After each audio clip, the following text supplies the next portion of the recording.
মায়ের সাথে যেভাবে কাজ করলাম গল্পটি সম্পূর্ণ শুনলে আপনাদের মেশিন দিয়ে পানি চলে আসবে, কারণ বাবা মায়ের সাথে ঠিকমতো কাজ না করায় মা নিজেই আমার সাথে কাজ করল। বন্ধুরা, গল্পটি শোনার আগে অবশ্যই আপনারা কানে হেডফোন লাগিয়ে নিবেন এবং হাতের কাজ করার আগে অবশ্যই হাতের কাছে টিস্যু রাখবেন। আমার নাম সন্দীপ। আমি মধ্যপ্রদেশের একটি ছোট শহরে বাস করি। সেখানেই আমি এবং আমার পরিবার থাকি। কোনো অভাব নেই, বাবা প্রচুর উপার্জন করেন এবং আমি কলেজে পড়ি। আজ আমি আপনাদের আমার জীবনে ঘটে যাওয়া একটি আকস্মিক ঘটনার গল্প শোনাতে যাচ্ছি। এটি সেই সময়ের কথা যখন আমি কলেজে পড়তাম এবং তখন ততটা বুদ্ধিমানও ছিলাম না। আমাদের বাড়িতে আমি, আমার মা এবং বাবা থাকি। আমাদের বাড়ি বেশ বড়, যেন কোনো ধনীর বাংলো। বাবা সকালে কাজে চলে যান এবং রাতে দেরি করে বাড়ি ফেরেন। সেই সময় বাড়িতে শুধু আমি এবং মা থাকতাম। আমি কিছুক্ষণ পড়াশোনা করতাম এবং পরে ঘুমিয়ে পড়তাম। কিন্তু মা সবসময় বাবার জন্য অপেক্ষা করতেন। সেই সময় আমি কলেজের শেষ বছরে ছিলাম। এক সকালে যখন আমি কলেজে যাওয়ার প্রস্তুতি নিচ্ছিলাম, তখন আমি মায়ের জোরালো কণ্ঠ শুনতে পেলাম। তিনি বলছিলেন, তুমি কি করছ? রাত 2টায় বাড়ি আসো এবং বলো অফিসে কাজ ছিল। রাত 2টা কোন অফিসের কাজ চলে? সরাসরি বলো না যে তুমি সেই মেয়ের সাথে ছিলে। মা খুব রেগে গিয়েছিলেন। আমার মা সাধারণত কারো উপর রাগ করতেন না, তার স্বভাব খুব শান্ত ছিল। কিন্তু আজ কি হয়েছিল জানি না, মা খুব রেগে গিয়েছিলেন। আমি 2টায় আসি বা 3টায়? 3টা বাজে, তোমাকে যা চাইছে তা মিলতে হচ্ছে না, পরে চুপ থাকো। বাবা তীব্র আওয়াজে মাকে বললেন, কি চাইছে তা মিলছে? টাকা, গহনা, এসব ছাড়াও কি কোনো সুখ থাকে? এখন আর কিছু বলো না, কিন্তু এখন আর সহ্য হচ্ছে না। 3-4 মাস হয়ে গেছে, তুমি আমাকে ছুঁয়েও দেখোনি। শেষ ওই মেয়ের মধ্যে এমন কি আছে যা আমার মধ্যে নেই? মায়ের আওয়াজ আরও তীব্র হয়ে উঠল। তখন বাবা রেগে বললেন, বারবার মেয়ে বলো না, নইলে। তাহলে কি করবে? মা উল্টো জবাব দিলেন। সেই সময় বাবার রাগ অনেক বেড়ে গিয়েছিল। তখনই হঠাৎ ধমকের আওয়াজ এল এবং সঙ্গে সঙ্গেই মায়ের চিৎকারে পুরো ঘর গুঞ্জে উঠল। আমি তৎক্ষণাৎ আমার ঘর থেকে ছুটে তাদের বেডরুমের দিকে গেলাম। যে দৃশ্য আমি দেখলাম তা দেখে আমি হতবাক হয়ে গেলাম। বাবা মাকে বেল্ট দিয়ে মারছিলেন। মা ব্যথায় চিৎকার করছিলেন, কিন্তু বাবা থামার নামই নিচ্ছিলেন না। আমি কিছু না ভেবেই মায়ের উপর ঝাঁপিয়ে পড়লাম, যাতে তাকে বাঁচাতে পারি। কিন্তু বাবা তখনও থামলেন না। যেই আমার উপরেও 2-4টি বেল্টের আঘাত লাগল, বাবা থামলেন এবং তিল মিলিয়ে আমার দিকে রেগে তাকাতে লাগলেন, তারপর বাড়ি থেকে বেরিয়ে গেলেন। পরের দিকে আমি মায়ের দিকে তাকালাম। মায়ের চোখ থেকে অশ্রুধারা বয়ে যাচ্ছিল। আমি মাকে সাপোর্ট দিয়ে উঠিয়ে দিলাম। উঠতে গিয়ে মা কেঁদে উঠলেন। আমি তাকে বিছানায় বসালাম। তখন পর্যন্ত তার হাত ও পিঠে লাল দাগ পড়ে গিয়েছিল। এ দেখে আমার বাবার উপর প্রচণ্ড রাগ উঠল। কোনো মানুষ এত নিষ্ঠুর কি করে হতে পারে? কেউ নিজের স্ত্রীকেও এভাবে মারতে পারে? তখন আমি দ্রুত রান্নাঘরে গেলাম। একটি বাটিতে তেল ও হলুদ মিশিয়ে মায়ের কাছে নিয়ে এলাম। মায়ের পিঠে 2-4টি বেল্টের আঘাতের ব্যথা অনুভব হচ্ছিল। মা ফুপিয়ে ফুপিয়ে কাঁদছিলেন। এরপর আমি মায়ের হাত ও পিঠে তেল হলুদের মিশ্রণ লাগানো শুরু করলাম, যেখানে তাকে মারা হয়েছিল। কিছু জায়গায় হালকা রক্ত বের হয়েছিল। মিশ্রণ লাগানোর পর আমি বাটিটি একপাশে রেখে মায়ের পাশে বসে পড়লাম। মা আমাকে দেখে তৎক্ষণাৎ আমাকে জড়িয়ে ধরে কাঁদতে লাগলেন। পরে তিনি আমার গলায় মুখ লুকিয়ে জোরে জোরে কাঁদতে লাগলেন। মায়ের অশ্রুতে আমার কাঁধ ভিজে গেল। আমি তার পিঠে হাত বুলিয়ে তাকে শান্ত করার চেষ্টা করছিলাম। আমরা দুজন অনেকক্ষণ ধরে এভাবেই একে অপরের বাহুতে ছিলাম। তখনই মায়ের হাত যখন আমার পিঠের দাগগুলো স্পর্শ করল, তীব্র ব্যথার ঢেউ উঠল এবং আমি কেঁদে উঠলাম। মা যেই এটা বুঝতে পারলেন, তিনি তৎক্ষণাৎ আমার থেকে সরে গেলেন। পরে মা আমার শার্ট উপরে তুলে সেই বাটি থেকে তেল হলুদের মিশ্রণ ধীরে ধীরে আমার পিঠে লাগাতে লাগলেন। লাগানোর সময়ও তিনি ফুপিয়ে ফুপিয়ে কাঁদছিলেন। তুই কেন আমার জন্য মাঝখানে এলি? অকারণে তোরও মার খেতে হলো, মা এমন বললেন। তখন আমি তাকে বললাম, মা, তোমার জন্য যদি আমার প্রাণও চলে যেত, তবু আমার কোনো দুঃখ হতো না। কিন্তু তিনি তোমাকে মারলেন। যখন আমি এ কথা বললাম, তখন মা আমার দিকে তাকিয়ে বললেন, তোকে বলব কি না ভাবছি। ছেড়ে দে, এখন তোকে এসব জানা উচিত। গত 2 বছর ধরে তোমার বাবা একটি মেয়ের পেছনে ঘুরছে। রাতে দেরি করে আসে এবং আমার জন্য যেন কোনো অস্তিত্বই নেই তার কাছে। আর আমাকে এ কথা বলতে লজ্জাও হচ্ছে যে গত কয়েক মাস ধরে সে আমাকে ছুঁয়েও দেখেনি। কয়েকবার মনে হয়েছে আমি নিজের প্রাণ দিয়ে দিই। কিন্তু আমার পরে তোর কি হবে এ ভেবে আমি এমন পদক্ষেপ নিইনি। কিন্তু সত্যি এখন এই জীবন থেকে ক্লান্ত হয়ে পড়েছি। এখন আমি ঠিক করেছি একই ঘরে থাকব, কিন্তু তার সাথে কোনো সম্পর্ক রাখব না। মায়ের এ কথা শুনে আমি ভাবনায় পড়ে গেলাম। এত সুন্দর, সুশিক্ষিত ও বুদ্ধিমান মা হওয়ার সত্ত্বেও বাবা কি করে অন্য নারীর পেছনে ঘুরছে। মনে মনে আমি বাবার এই কাজকে দোষী সাব্যস্ত করলাম। মা সত্যিই খুব সুন্দর ছিলেন। সুন্দর চেহারা, নাজুক বডি, স্লিম ফিগার, 5 ফুট উচ্চতা, ফর্সা রং, তিনি যেন কোনো ছবিতে আঁকা দেবীর মতো দেখাতেন। তবুও বাবা কেন তার সৌন্দর্য দেখতে পাচ্ছিলেন না? সেই দিনের পর থেকে মা বাবার সাথে কথা বলা বন্ধ করে দিলেন। তিনি আমার ঘরে আমার পাশেই ঘুমাতে লাগলেন।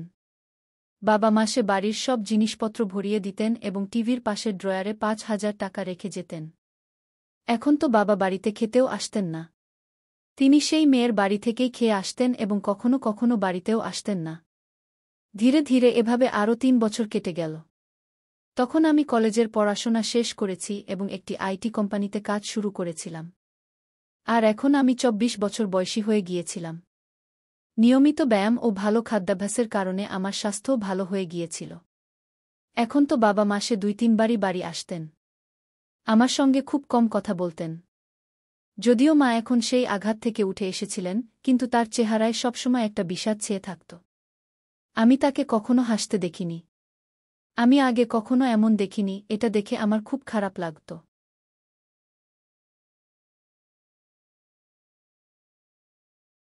যখন আমি চাকরিতে যোগ দিই, কোম্পানি আমাকে একটি ল্যাপটপ দিয়েছিল, তাই আমি বাড়িতে ইন্টারনেট সংযোগও করিয়ে নিয়েছিলাম।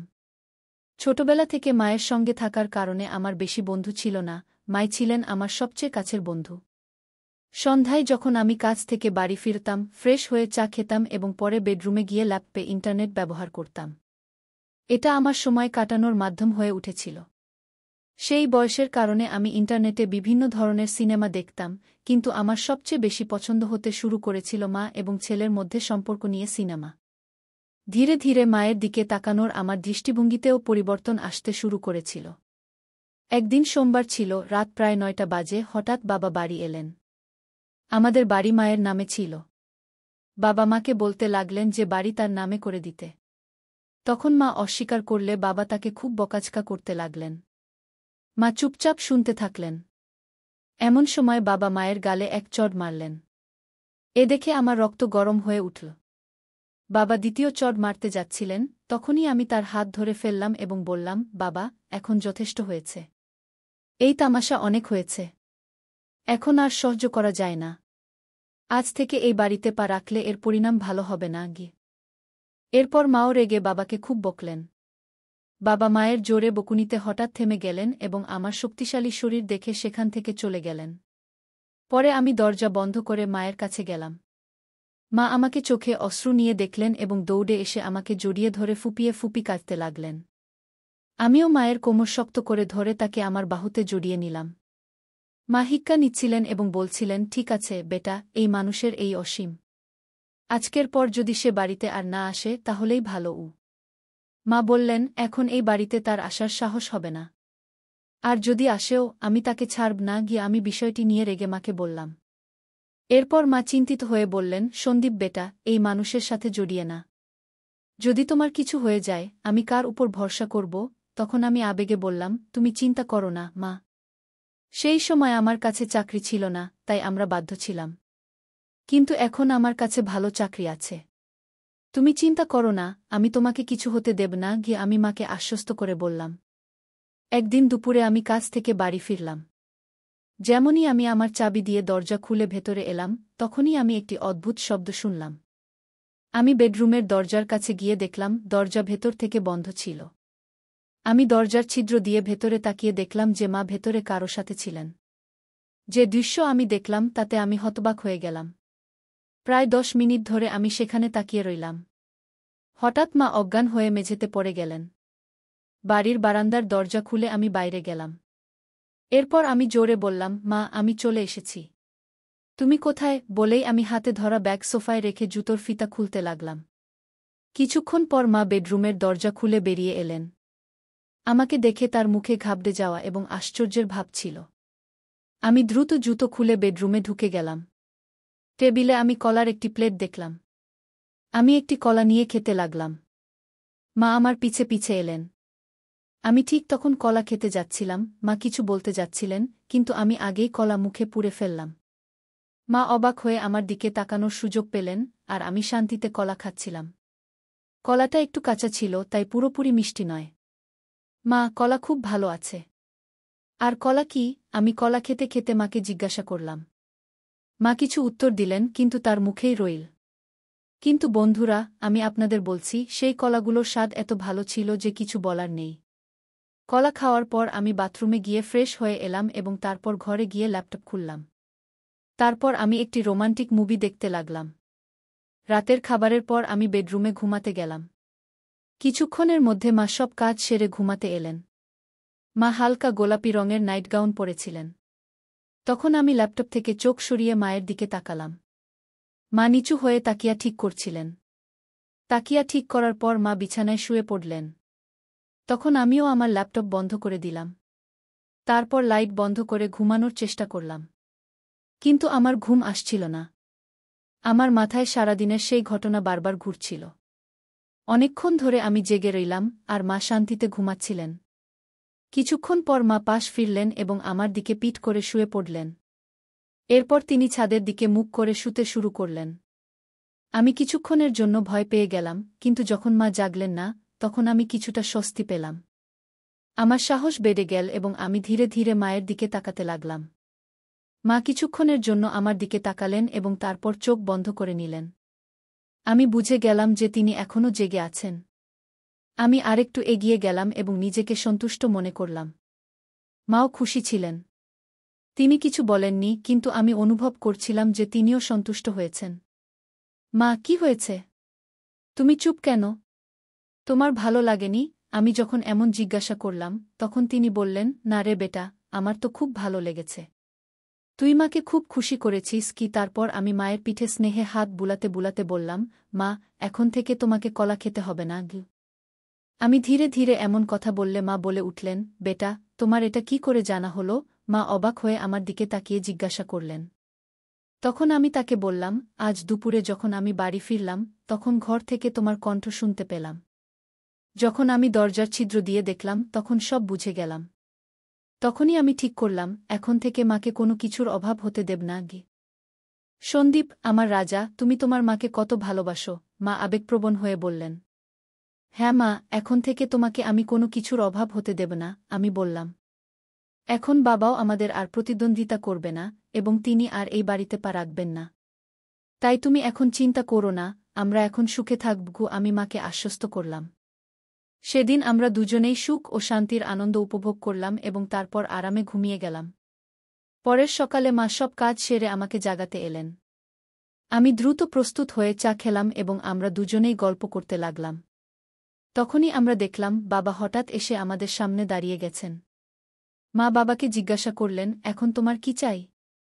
একবার বলে দিয়েছি যে আমরা এই বাড়ি দেব না, তাহলে আবার কেন এসেছ? বাবা উত্তর দিলেন, আমার এখন বাড়ি চাই না। আমি শুধু এটা বলতে এসেছি যে আমি এখন আরেকটি বিয়ে করতে যাচ্ছি, তাই তোমাদের থেকে তালাক চাই। তারপর মা আমার দিকে তাকিয়ে জিজ্ঞাসা করলেন, তোমার কি বলার আছে? আমি বললাম, মা, তুমি যা সঠিক মনে করো তাই করো। আমি তোমাকে কোনো কিছুর অভাব হতে দেব না, আমার উপর বিশ্বাস রাখো। মা তখন বাবাকে তালাকের জন্য হ্যাঁ বলে দিলেন। দুপুরে মা এবং বাবা দুজনেই অফিসে গেলেন এবং তাদের বাকি আইনি কাজ সেরে ফিরে এলেন। তারপর থেকে বাবা আর কখনো আমাদের দেখা দেননি এবং আমরাও তাকে খুঁজে বের করার চেষ্টা করিনি। আমরা দুজনেই এখন আমাদের বাড়িতে খুশি ছিলাম এবং বাবাও তার সেক্রেটারির সাথে খুশি ছিলেন। এখন আমরা দুজনেই একা থাকি এবং আমাদের সুখ দুঃখের খেয়াল রাখি। এমনি করে চলতে চলতে এখন অনেক বছর কেটে গেছে। এখন মা আমাকে বলতে শুরু করেছেন, এখনও তোমার অনেক জীবন বাকি আছে, তুমি কোনো ভালো মেয়েকে দেখে নাও, যাতে আমি তোমার বিয়ে দিতে পারি। এবং হ্যাঁ, বিয়ের পর আমাকে ভুলে যেও না। আমি হেসে বললাম, তোমাকে কিভাবে ভুলতে পারি মা, তুমি তো আমার মা। তখন আমরা দুজনেই হেসে উঠলাম। পরের কয়েক মাস আমাদের জীবন খুব শান্তি ও খুশিতে কাটছিল। মা এবং আমি এখন একে অপরের খেয়াল রাখতাম এবং একে অপরের সাথে খুশি ছিলাম। কিন্তু মায়ের কথা আমার মাথায় সবসময় ঘুরত। তিনি বলেছিলেন যে আমাকে আমার জীবনের কথা ভাবতে হবে এবং কোনো ভালো মেয়েকে বিয়ে করতে হবে। আমি এ বিষয়ে গভীরভাবে ভাবা শুরু করলাম এবং একদিন মায়ের সাথে খোলামেলা কথা বললাম। মা, তুমি ঠিক বলেছিলে। এখন সময় এসেছে যে আমি আমার জীবনের পরবর্তী পর্যায়ে এগিয়ে যাই। আমার মনে হয় এখন আমিও কারো সাথে আমার জীবন কাটানোর প্রয়োজন আছে। মা আমার মুখের দিকে তাকিয়ে মৃদু হাসলেন। এরপর তিনি বললেন, একদম ঠিক বলেছ বেটা, আমি সবসময় চেয়েছি তুমি তোমার জীবনকে খুশি ও ভালোবাসায় ভরে তুলবে। আমি তোমার জন্য খুব খুশি গু। এরপর মা আমার জন্য মেয়ে দেখা শুরু করলেন। কয়েক দিনের মধ্যেই মা একটি ভালো সম্পর্ক পেয়ে গেলেন। মেয়েটির নাম ছিল প্রিয়া। প্রিয়া খুব বুদ্ধিমান ও সংস্কৃতিবান মেয়ে ছিল। যখন আমি প্রথমবার তার সাথে দেখা করলাম, তখন আমার মনে হল যেন আমার জীবনের সেই শূন্যতা পূর্ণ হয়ে গেল। প্রিয়া এবং আমি খুব শীঘ্রই বিয়ের বন্ধনে আবদ্ধ হলাম। বিয়ের পর আমাদের বাড়ি আরও সুখের হয়ে উঠল। মা, প্রিয়া এবং আমি একটি পরিবারের মতো থাকতে শুরু করলাম। মা এখন এ বিষয়ে খুব খুশি ছিলেন যে তিনি আমাকে একাকিত্ব থেকে বের করে এনে আমার জন্য একটি নতুন জীবন শুরু করতে সাহায্য করেছিলেন। সময় কেটে গেল এবং আমাদের জীবন আগের চেয়েও ভালো হতে লাগল। মা এখন আগের চেয়েও বেশি খুশি ছিলেন এবং আমিও এ বিষয়ে সন্তুষ্ট ছিলাম যে আমি তার সব স্বপ্ন পূরণ করেছি। শেষে আমি শিখলাম যে জীবনের সম্পর্কের গুরুত্ব কতটা, তা সে মা-ছেলের সম্পর্ক হোক বা স্বামী-স্ত্রীর। সত্যিকারের ভালোবাসা ও সম্মানী সম্পর্ককে মজবুত করে এবং এই শিক্ষাই আমি আমার জীবনে প্রয়োগ করেছি। তাই বন্ধুরা, এই গল্পের মূল বার্তা হল যে পরিবারই আমাদের আসল শক্তি এবং যখন আমরা আমাদের পরিবারের পাশে দাঁড়াই, তখন সব কঠিন কাজ সহজ হয়ে যায়। আশা করি তোমরা এই গল্পটি পছন্দ করেছ। যদি গল্পটি পছন্দ হয়ে থাকে তবে লাইক করো এবং তোমাদের বন্ধুদের সাথে শেয়ার করো। এমন আরও রোমাঞ্চকর গল্পের জন্য আমাদের চ্যানেল সাবস্ক্রাইব করতে ভুলো না। ধন্যবাদ।